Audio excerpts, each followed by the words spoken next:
तो पॉइंट की बात ऐसी है कि जब से रेबल प्रभास के dinosaur blockbuster movie Salaar cease fire के कातिलाना एंड में इस सागा के कंक्लूजन के जो ब्लडी ग्लिम्स दिखाए हैं, उसके बाद से ही रेबल आर्मी पूरी तरीके से पंप हो चुकी है सलार के पार्ट 2 को देखने के लिए। तो इसी बात पर चलिए जानते हैं कि वो कौन से सलार 2 के एक्स फैक्टर है जिसे जानने के बाद तुम्हें सीज फायर भी बच्चा लगने लगेगा।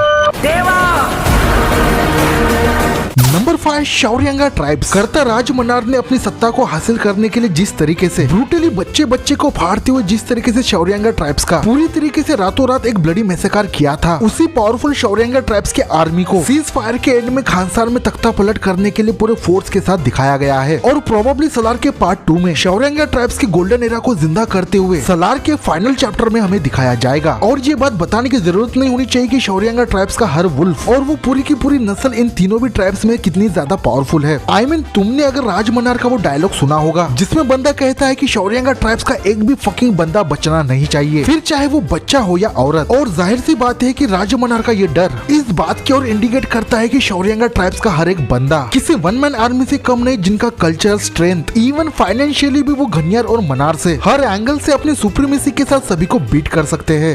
नंबर 4, वरदराजा मन्नार। अब इस चीज को मानना ही पड़ेगा कि जो चीज वरदराजा मन्नार ने बचपन में देवा और उसकी माँ को बचाते हुए जो अल्टीमेट सैक्रिफाइस दिया था, उस कर्ज को चुकाने के लिए और अपनी दोस्ती को निभाने के लिए नो डाउट देवा का कैरेक्टर अपने आखिरी सांस तक जान लगा देगा। बट यहाँ पर 360 डिग्री में टोटली स्टोरी को चेंज करने वाली बात यह है कि राज मन्नार के कैरेक्टर को बचपन से ही पता था कि the most violent man Devavrata कोई और नहीं बल्कि the mad man lone wolf Shouryanga tribes का वो इंपॉर्टेंट क्रूशियल मेंबर है जो सीधे सीधे सलार का फ्रिकिंग राजा कर्ता बनने का राइट रखता है। ऐसे में दोस्ती को दुश्मनी में कन्वर्ट करने वाला क्वेश्चन ये आता है कि जब सलार 2 की अल्टीमेट स्टार्टिंग होगी तब क्या वरदराजा देवा को उसकी सच्चाई बता पाएगा कि देवा ही इस जुरासिक पार्क का वो डायनासोर है जो अल्टीमेटली किंग्स ऑफ मॉन्स्टर है, या फिर वरदराजा अपना काम निकालने के लिए देवा से उसकी डार्क सच्चाई छुपाते हुए उसे अपना कमांडरी बना के रखेगा। नंबर 3, कट्टर दुश्मनी। अब तुम्हारा तो पता नहीं, बट ये चीज अब मेरे लिए 1000 करोड़ का क्वेश्चन बन चुका है कि what is the fucking reason behind Varadaraja Mannar and Devavrata कट्टर दुश्मनी। अब इस जान को जान देने वाली दोस्ती की दुश्मनी होने की 2 पॉसिबिलिटीज है। पहला नॉर्मल स्टूपिड चूतिया सा रीजन ये है कि मे बी खानसार में जैसे जैसे देवा के कैरेक्टर का दबदबा और जितने बॉम्बलास्टिक वे में उसका रुतबा बढ़ता है, तो मे बी जलन के मारे वरदराजा मन्नार उससे हेट करने लगे और एक टाइम पर उसकी हेट इतनी ज्यादा बढ़ जाए कि वो देवा के जान लेने के लिए टोटली पागल हो जाए। या फिर सेकंड लॉजिकल रीजन ये हो सकता है कि अब वरदराजा के बाप को देवा मार भी देता है तब भी उससे घंटा फर्क नहीं पड़ने वाला, बट वर्धा की असली जान बसी है उसके छोटे भाई के अंदर, जिसकी चूतिया हरकतों की वजह से देवा का कैरेक्टर न चाहते हुए उसे ब्रूटली मारने वाला है। और यही वो पार्ट 2 का turning point core ultimate damn sure reason होगा जिस वजह से देवा और वरदराजा की कट्टर दुश्मनी होगी। वही नंबर 2 पे है the ending of Salaar saga. अब सीज फायर की बात करूँ तो भाई साहब प्रशांत नील ने बिना किसी चूतिया सी लव स्टोरी को दिखाते हुए on to the point movie की स्टोरी को आगे बढ़ाया है, जिसका अगेन क्लियर कर मतलब यही निकलता है कि सलार सागा की एंडिंग कोई टिपिकल सी पैन इंडिया मूवी की तरह हैप्पी वाली एंडिंग तो नहीं होने वाली है। आई मीन देवा या वरदराजा मन्नार इन दोनों में से एक कैरेक्टर बहुत ही ज्यादा हार्डकोर और ब्रूटल तरीके से टपकने वाला है, और इसमें सबसे ज्यादा पॉसिबिलिटी किसी और की नहीं बल्कि वरदराजा की मरने की पॉसिबिलिटी हो सकती है। क्योंकि लॉजिकली देखा जाए तो अगर देवा का कैरेक्टर मरता है तो पूरा का पूरा शौर्यांगा ट्राइब्स फिर से दफन हो जाएगा इतिहास में, और क्या पता सलार 2 की एंडिंग को भी किसी क्लिफ हैंगर पर लटका के छोड़ दे सलार 3 के लिए, जिसमें में भी रेबल सलार का कैरेक्टर खुद शौर्यांगा ट्राइब्स के अगेंस्ट अल्टीमेटली बैटल करने निकले। क्योंकि पार्ट 2 के टाइटल को देखोगे तो उसमें सिर्फ शौर्यांगा पर्वम ही दिखाया गया है। दैट मींस इस चीज की हाई पॉसिबिलिटी है कि सलार के पार्ट 2 में शौर्यांगा ट्राइब्स की पास्ट की हिस्ट्री को दिखाते हुए देवा किस तरीके से रूल करता है उसी चीज को दिखाया जाए। बाकी रही बात देवा वर्सेस वरदराजा की दुश्मनी की, तब भाई साहब इनकी खून की नदियां बहाने वाली जंग सलार के पार्ट 3 में भी दिखाने की पॉसिबिलिटी हद से ज्यादा है। वही नंबर 1 एक्स फैक्टर है लोन वुल्फ देवा। अब आज की डेट के लिए ये भी एक डायनासोर लेवल का बड़ा क्वेश्चन है कि क्या रेबल प्रभास का देवा का कैरेक्टर ये बात जानता है कि वो शौर्यांगा ट्राइब्स का लोन वुल्फ है। इस चीज को जानने के लिए हमें first of all Salaar cease fire के ब्लडी क्लिफ हैंगर वाले क्लाइमैक्स को डिकोड करना होगा। कहने का मतलब ये है कि जब मूवी के एंड में जब शौर्यांगा ट्राइब्स की गैंग पूरी आर्मी के साथ जमा होकर साथ मिलकर जो रिचुअल्स करते हैं, एग्जैक्ट उसी टाइम पर वो तलवार वाला रिचुअल देवा का कैरेक्टर भी हेड टू हेड करता है। तो क्या इस अल्टीमेट चीज से हमें समझ जाना चाहिए कि देवा के कैरेक्टर को पता है कि वही शौर्यांगा ट्राइब का लोन वुल्फ है, या फिर मेकर्स ने जानबूझकर नेक्स्ट पार्ट के हाइप को जनरेट करने के लिए इस रिचुअल वाले ट्रोप को किसी मेटाफोर की तरह दिखाया है। तो ये थे सलार पार्ट 2 शौर्यांगा पर्वम के एक्स फैक्टर्स, जिसके रगेड मैग्नोपस स्टोरी टेलिंग के सामने अल्टीमेटली किसी को भी सीज फायर बच्चा लगने लगेगा। तो इसी बात पर जीवन GBF का ये वीडियो तुम्हें दिल पे लगा हो तो लाइक शेयर और सब्सक्राइब करना। ज्यादा बात करनी हो तो इंस्टाग्राम और एक्स पे आ जाना। तब तक मैं मिलता हूँ किसी नए कंटेंट के साथ। Take care, good bye.